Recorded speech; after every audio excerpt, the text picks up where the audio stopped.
Bangladesh series से पहले इस खिलाड़ी की सबसे बड़ी कमजोरी सामने आ गई है। आपने देखा होगा कि श्रेयस अय्यर को शॉर्ट बॉल से बहुत डर लगता है, तो शॉर्ट बॉल उनकी सबसे बड़ी कमजोरी है, जो आजकल वर्ल्ड क्रिकेट में सभी को पता है कि भैया श्रेयस अय्यर को फंसाना है तो इनको छोटी गेंदें डालो, छोटी गेंदें आगे बढ़कर मारना चाहेंगे और अपना कैच थमा बैठेंगे।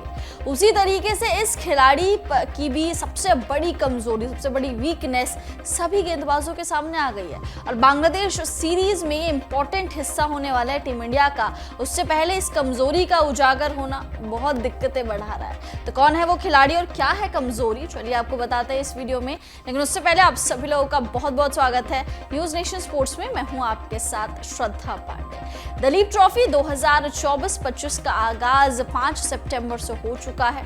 दूसरे दिन का खेल खत्म हो चुका है जब इंडिया ए और इंडिया बी के बीच में हमने बेंगलोर के एम चिन्नास्वामी स्टेडियम में भिड़ंत होती हुई देखी। पहले दिन का मुकाबला मुशीर खान को पूरी तरीके से डेडिकेटेड रहा, जब इस 19 साल के लड़के ने दिलीप ट्रॉफी में डेब्यू किया और डेब्यू में ही शतक जमा दिया।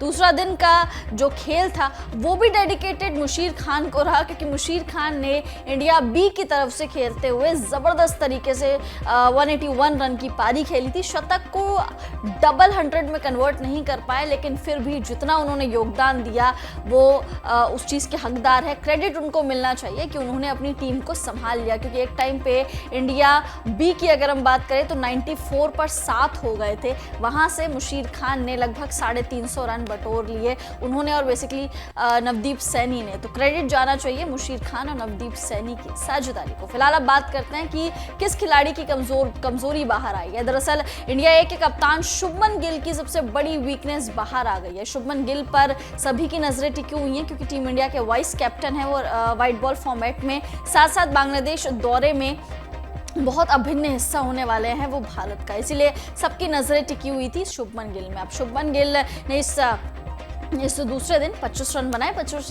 रन बनाकर जो है वो आउट हो गए। अब वो आउट जिस तरीके से हुए उसने बवाल मचा दिया है सोशल मीडिया पर। दरअसल नवदीप सैनी ने उनको एक गेंद डाली, जब इंडिया ए की टीम 57 रनों पर थी तो नवदीप सैनी ने उनको एक गेंद डाली। अब वो गेंद को पढ़ ही नहीं पाए और ऑफ स्टंप के बाहर से होते हुए वो गेंद फिर अंदर आ गई। स्विंग जिस तरीके से हुई वो अंदर आ गई और पता भी नहीं चला कि शुभमन गिल को ये हुआ क्या, क्योंकि शुभमन गिल जब जैसे उन्होंने देखा कि यार ऑफ स्टंप के बाहर की ये गेंद है तो उन्होंने उस गेंद को छोड़ना चाहा कि यार फालतू में इस गेंद को क्यों ही मारना, तो उन्होंने उस गेंद को छोड़ना चाहा।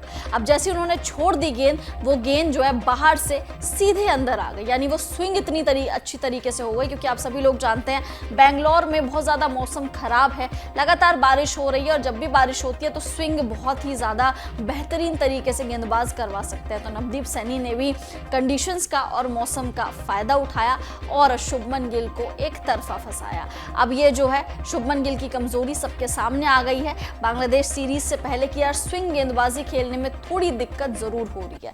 आपको बता दें कि जब से चेतेश्वर पुजारा को बाहर का रास्ता दिखाया गया है टेस्ट क्रिकेट में टीम इंडिया की तरफ से, तब से नंबर 3 के लिए बहुत ज़्यादा इंपॉर्टेंट, नंबर 3 नंबर 4 के लिए बहुत ज़्यादा इंपॉर्टेंट हिस्सा हो चुके हैं अब शुभमन गिल। तो शुभमन गिल को अगर अपना नाम बनाना है, अपनी जगह सिक्योर करनी है, तो इस कमजोरी से पार पाना पड़ेगा। अब आप कमेंट्स करके बताइए क्या लग रहा है, तो शुभमन गिल अपनी इस वीकनेस से कब पार पाएंगे और क्या पार पा पाएंगे या नहीं, क्योंकि श्रेयस अय्यर तो हमने कितने टाइम से देख लिया कि शॉर्ट बॉल के अगेंस्ट कुछ कर नहीं पा रहे। क्या ऐसा ही हाल शुभमन गिल का तो नहीं हो जाएगा? कमेंट्स करके अपनी राय जरूर दीजिए। न्यूज नेशन अब व्हाट्सएप पर खबरों की ताजा अपडेट के लिए न्यूज नेशन के इस QR कोड को स्कैन करें।